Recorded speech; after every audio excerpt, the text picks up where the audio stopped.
मेरा नाम है डॉक्टर गरिमा अग्रवाल और मैं एक रेडियोलॉजिस्ट हूँ प्रोफेशन से। छतरपुर में ही पली बड़ी हूँ। 10th क्लास तक क्रिश्चियन स्कूल में थी, क्रिश्चियन इंग्लिश स्कूल में। और अभी फिलहाल मैं शिकागो के पास पियोरिया शहर है, वहाँ पर रेडियोलॉजिस्ट हूँ। सुपर स्पेशलाइजेशन किया हुआ है मैंने ब्रेन के रेडियोलॉजी में, बच्चों की रेडियोलॉजी में और कैंसर की रेडियोलॉजी में।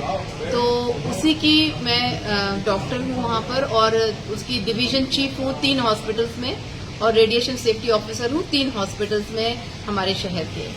जो आपने इससे अलग हट करके मिसेज इंडिया की जो वर्ल्ड वाइड प्रतियोगिता जीती है, जी हाँ, क्या रीजन है, कैसे आप इसमें पहुँच गए? कैसे पहुंच गए? ये तो बचपन से ही एक पढ़ाई तो मेन रही है, क्योंकि मम्मी पापा का भी सपना था और मेरा भी सपना था डॉक्टर बनने का। और मेरे खानदान में कल्याण परिवार में पहली डॉक्टर मैं ही बनी। मगर हमेशा से एक रुझान तो था इस फैशन और ग्लैमर इंडस्ट्री में। एक्स्ट्रा करिकुलर्स में हमेशा आगे रही हूँ। जो भी जितनी भी सुविधाएं मिली यहाँ छतरपुर में, उसको सबको यूटिलाइज किया, उनको उसमें आगे रही। और अभी जबकि मैंने MBBS रीवा से किया, MD भोपाल से किया रेडियोलॉजी में, और फिर आगे की शिक्षा जो सुपर स्पेशलाइजेशन की वो US में करी। बट हमेशा एक मन में हमेशा से फैशन ग्लैमर इंडस्ट्री के लिए एक ड्रीम था, पैशन था उसमें आगे आने का। तो अब जबकि मैं अच्छे से सेटल्ड हूँ, और मेरे हस्बैंड जो कि डॉक्टर अनीश नीखरा जो न्यूरोलॉजिस्ट हैं और रेटिना के डॉक्टर भी हैं, वो बहुत सपोर्टिव है। मेरी 2 बेटियां, एक 17 साल की है और एक 9 साल की बेटी है। वो लोग भी उन्हें भी मालूम है कि मम्मी हमेशा से डॉक्टर हूँ, मगर जब डॉक्टर नहीं हूँ तो मैं कुछ ना कुछ एक्टिविटीज में हमेशा पार्टिसिपेट करती हूँ। चूंकि आपको जब सेटलमेंट का लाइफ में एक अनुभव हुआ, उसके बाद में आपने ग्लैमर का जो आपका जीवन का सोच था उसकी तरफ मूवमेंट किया।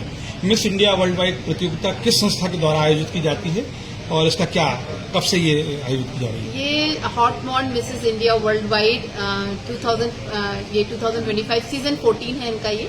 तो ये हॉटमॉन्ड इनका title Haut Monde Mrs India Worldwide है, और ये मिस्टर भारत ब्रह्मारिस के CEO एंड फाउंडर हैं। और इन्होंने इसको इसीलिए शुरू किया था कि जो मैरिड फीमेल्स हैं वो बिजी हो जाती है अपनी लाइफ में और अपने फैमिली में, तो उनके लिए भी ऐसी प्रतियोगिता होनी चाहिए जिसमें वो उनके जो ड्रीम्स हैं उनको पूरा कर सकें, अपने आप को रीडिस्कवर कर सकें, अपने बारे में दोबारा से जान सकें और सोच सकें कि वो क्या कर सकती हैं।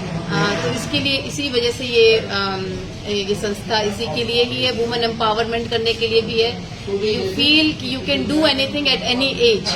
कोई भी सीमा नहीं है अपने सपने को साकार करने की। ये आपका पहला ही टर्म था या इससे पहले भी संस्था से आप जुड़ गई थी? आपने प्रयास किए और कई टर्म की मेहनत के बाद आपको नहीं, ये तो मेरा यहाँ पे पहला था। बट 2020 में जब कोविड था, तब रेडियोलॉजिस्ट का एक कंपटीशन हुआ था।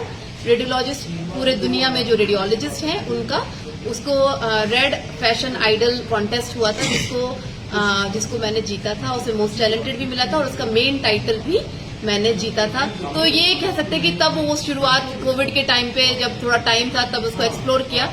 और चूंकि वो ऑनलाइन ही प्रतियोगिता थी, हालांकि उसमें भी पूरे राउंड थे, सब सारा कुछ था।